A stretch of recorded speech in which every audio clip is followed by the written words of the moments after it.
Assalamualaikum warahmatullahi wabarakatuh. Kembali lagi bersama saya. Oke teman-teman sekalian, di video kali ini kita akan membahas lagi soal SJT untuk persiapan P3K guru ya. Nah teman-teman sekalian, kita juga ada upload video-video lainnya ya sebelumnya mengenai soal-soal SJT. Teman-teman silakan cek saja di beranda kita, di scroll saja atau cek saja di playlist kita. Ada juga membahas soal manajerial, sosiokultural, dan wawancara. Oke, langsung saja kita bahas ya. Sepulang kerja dari sekolah, saat Anda mampir ke minimarket dan hendak membuka pintu kacanya yang cukup berat, muncul wanita tua di belakang. Wanita tua itu terlihat cukup rentah. Tindakan Anda saat itu adalah A. Mendorong pintu dan menahannya sementara agar wanita tua bisa masuk dulu. B. Langsung mendorong pintu dan masuk ke minimarket seperti biasa. C. Bertanya kepada si wanita tua apakah ingin dipegangkan pintu. D. Batal mendorong pintu dan mempersilahkan si wanita tua masuk duluan. E. Bertanya kepada si wanita tua kenapa ingin masuk ke minimarket. Oke, silakan dijawab terlebih dahulu. Setelah itu kita akan masuk pembahasan dan memilih jawaban yang paling tepat. Oke teman-teman sekalian, nah kita lihat pertanyaannya di sini. Tindakan Anda pada saat itu berarti seolah-olah Anda dalam kondisi yang ada di soal. Anda pergi ke minimarket, kemudian ada wanita tua rentah di belakang Anda, dan pada saat itu Anda ingin membuka pintu dan di belakangnya ada wanita tua. Apa yang Anda lakukan? Dari A, B, C, D, dan E, kira-kira yang mana yang memberikan solusi terbaik atas kondisi pada soal ya teman-teman? Oke, yang paling tepat itu adalah mendorong pintu dan menahannya sementara agar wanita tua bisa masuk terlebih dahulu. Jadi yang paling benar itu adalah option A, teman-teman. Yang memiliki skor tertinggi adalah option A. Oke, kita lanjut ke soal berikutnya. Seorang guru sedang mengajar materi tentang kurikulum merdeka. Guru memberikan tugas kepada siswa untuk membuat peta konsep tentang kurikulum merdeka. Tugas tersebut bertujuan untuk A. Meningkatkan motivasi belajar siswa. B. Meningkatkan pemahaman siswa terhadap materi. C. Melatih keterampilan siswa dalam membuat peta konsep. D. Melatih kreativitas siswa dalam belajar. E. Memotivasi siswa untuk belajar. Oke, silakan dipikirkan terlebih dahulu dan dipahami. Kemudian kita akan masuk ke pembahasan dan memilih jawaban yang paling tepat. Oke, kita lihat di sini ya. Pertanyaannya itu adalah tugas tersebut bertujuan untuk. Nah, dari pernyataan soal ini, tugas yang diberikan guru ini bertujuan untuk apa sih? Nah, dari pilihan A sampai E, kira-kira yang mana yang paling tepat untuk menjawab dari pernyataan yang ada di soal. Pernyataannya kan di sini yaitu adalah guru memberikan tugas kepada siswa untuk membuat peta konsep. Nah, membuat peta konsep tentang kurikulum merdeka. Kira-kira yang paling tepat untuk menjawab pertanyaan yang mana? Karena pertanyaannya di sini tugas tersebut bertujuan untuk. Nah, yang paling tepat dan memiliki skor tertinggi yaitu adalah di option B. Dengan meningkatkan pemahaman siswa terhadap materi. Jadi tujuannya memberikan tugas tersebut yaitu adalah untuk meningkatkan pemahaman siswa terhadap materi. Jadi yang paling tepat adalah option B. Oke, kita lanjut ke soal berikutnya. Tim guru Anda memiliki pandangan yang berbeda tentang metode pengajaran yang akan diterapkan. Bagaimana Anda menyikapi situasi ini? A. Menolak terlibat dalam diskusi dan fokus pada tugas Anda sendiri. B. Mengikuti pendapat mayoritas tanpa memberikan masukan. C. Mendengarkan pendapat semua anggota dan mencoba mencari kompromi terbaik. D. Memaksa metode Anda agar diterima karena Anda merasa itu paling efektif. E. Menolak dan tidak mau ikut campur. Oke teman-teman, silakan dijawab terlebih dahulu. Setelah itu kita akan memasuki pembahasan dan memilih jawaban yang paling tepat. Oke teman-teman, kita bisa lihat di sini ya. Pertanyaannya dia itu adalah bagaimana Anda menyikapi situasi ini. Nah, jadi seolah-olah kita di dalam situasi tersebut. Situasinya di sini yaitu adalah memiliki pandangan yang berbeda tentang metode pengajaran. Nah, ini problemnya ya, teman-teman. Memiliki pandangan yang berbeda tentang metode pengajaran yang akan diterapkan. Terus bagaimana sih sikap kita pada situasi saat itu? Nah, kita lihat pernyataan pilihan yang paling positif ya. Yang negatif kita eliminasi. Yang A menolak terlibat dalam diskusi. Kata menolak itu negatif, langsung kita eliminasi. Kemudian yang B mengikuti pendapat mayoritas tanpa memberi masukan. Ini juga kurang tepat karena ada kata-kata tanpa memberi masukan. Itu juga kurang tepat, teman-teman.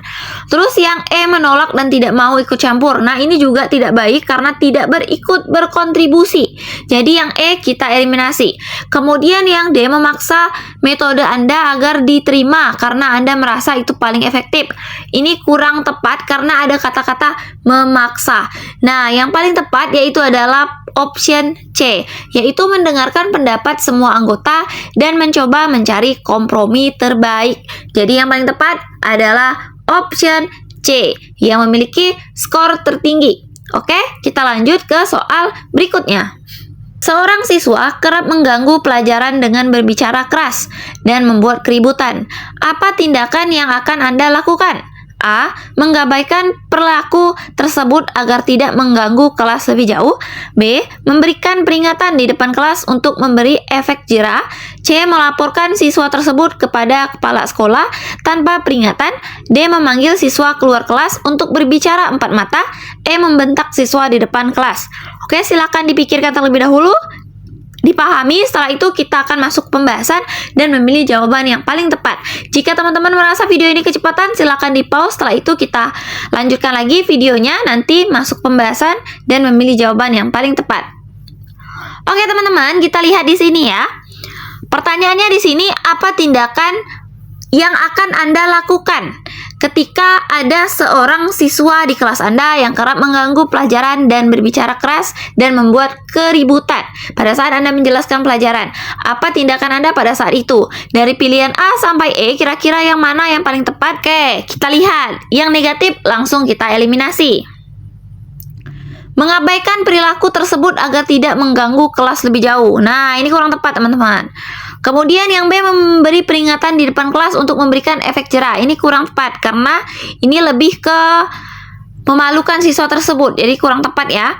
Terus yang E membentak siswa di depan kelas. Ini juga kurang tepat. Kemudian yang C melaporkan siswa tersebut kepada kepala sekolah tanpa peringatan. Ini juga kurang tepat. Nah, yang D memanggil siswa keluar kelas untuk berbicara empat mata. Jadi yang paling tepat itu adalah yang D. Kita harus memanggil siswa tersebut yang bermasalah, yang bermasalah kita bicarakan kepada siswa tersebut tanpa ada yang melihatnya. Jadi yang paling benar itu adalah pilihan di option D ya teman-teman, yang memiliki skor tertinggi. Oke, kita lanjut ke soal berikutnya. Seorang guru mendapati beberapa siswa yang belum selesai mengumpulkan tugas pada tenggang waktu yang telah diberikan karena banyaknya tugas dari mata pelajaran lain. Sebagai seorang guru, apa yang akan Anda lakukan? A. Tetap meminta tugas yang telah diberikan dengan sanksi nilai sesuai dengan tugas yang dikerjakan sebagai upaya untuk memberikan efek jera pada siswa. B. Memberikan toleransi tambahan waktu agar siswa yang belum mengumpulkan tugas dapat menyelesaikan tugasnya. C. Mendorong siswa untuk segera menyelesaikan tugas secara maksimal dengan menyampaikan perkembangan siswa yang sudah dan belum mengumpulkan. D. Memberikan fasilitas untuk berdiskusi dan mengajarkan pada siswa tentang bagaimana cara mengatur waktu dengan baik serta bertanggung jawab pada tugas yang diberikan. E. Tidak memberikan kesempatan lagi kepada siswa. Nah, kira-kira jawaban yang paling tepat yang mana teman-teman? Silakan dijawab terlebih dahulu. Setelah itu kita akan memilih jawaban yang paling tepat dan oke teman-teman, bisa kita lihat di sini ya.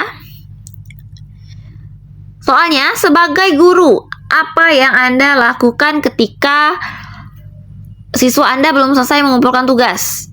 Karena banyaknya tugas dari mata pelajaran lain. Dari A, B, C, D, dan E, yang mana yang kira-kira yang paling tepat dan memiliki skor tertinggi?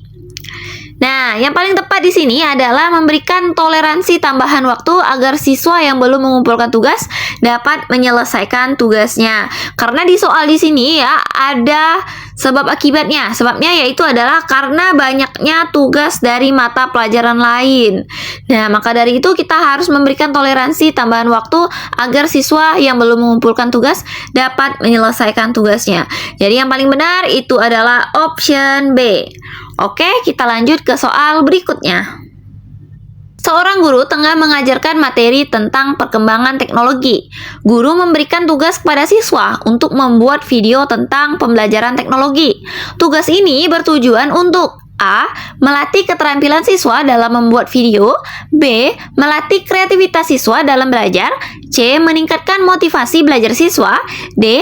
Meningkatkan pemahaman siswa terhadap materi. E. Melatih pengetahuan siswa.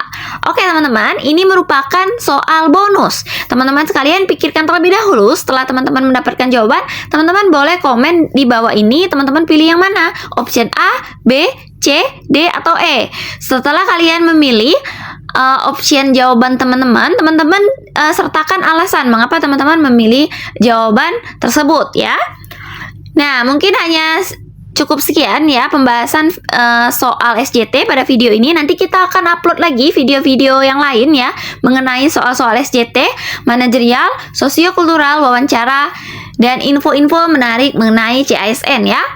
Nah, sebelumnya silakan tekan tombol like, subscribe, dan aktifkan tombol lonceng agar ketika channel ini upload video terbaru, teman-teman bisa dapatin notifikasi dari channel ini. Akhir kata, saya akhiri. Wassalamualaikum warahmatullahi wabarakatuh.